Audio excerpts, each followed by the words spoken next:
But each evening, while the old man's scratched and skipping records spun round and round, filling the tiny house with the sound of the blues, those thoughts vanished from my mind. The blues, boom, the blues. Like the contents of a mojo bag, the blues contained a magical mix of black cat bone and crossroads dirt, of loves that were lost and loves that were never meant to be, of notes that floated like cigarette smoke and sounds that washed away the memory of my working day.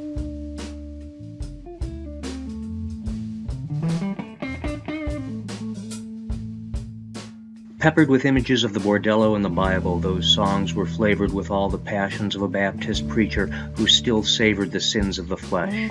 It was a blend of backtalk and butt-shaking and catcalling, and as Magda swayed seductively back and forth before the stove, stirring her magic pot with a large wooden spoon, tongues of steam billowed up and swirled around her body like spirits from the black abyss. Sometimes the delicate strap of her black lace bra slipped from underneath her sleeveless blouse on her bare white shoulder like an invitation for me to see. All I thought of was humping as the thump-thump-thumping of the blues mimicked the beat of my heart, pumping my blood until it bubbled through my veins like bootlegged corn whiskey. Oh, I imagined myself licking her willing breasts and neck like those lucky tongues of steam, until, with a single wisp of hair hanging undone upon her forehead, like the swaying tail of a witch's cat, she was ravished.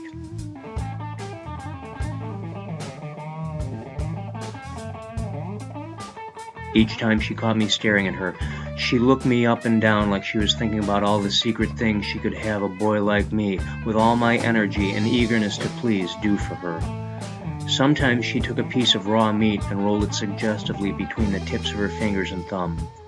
She rolled it before my eyes, suggesting she could do the same to me if only I would take and eat from her hand. Then, casting a come-hither glance and extending her offering to me, she posed a question that was loaded like a gun. Do you want some? Or sometimes she offered me a sip from her glass of blood-red wine. But while I stood there, stiff as a marble statue in the grip of her dark eyes, I could not answer and felt like she was bidding me drink from the cup of death itself. Do you want some? She stood before me with her bedroom eyes and her blood-red lips, and I hoped that, like a vampire, she needed a steady diet of boys my age to keep the effects of time from ravishing her body. Do you want some? Yes, oh yes, like a prisoner bound and tortured upon some medieval rack, my toes curled and my face flushed with blood each time she primped her lips and stretched her eyes across my body, until yes, the cry echoed through the dank dungeon of my mind. Yes, the answer in my heart was always yes, yes, yes, but the answer on my lips was always no.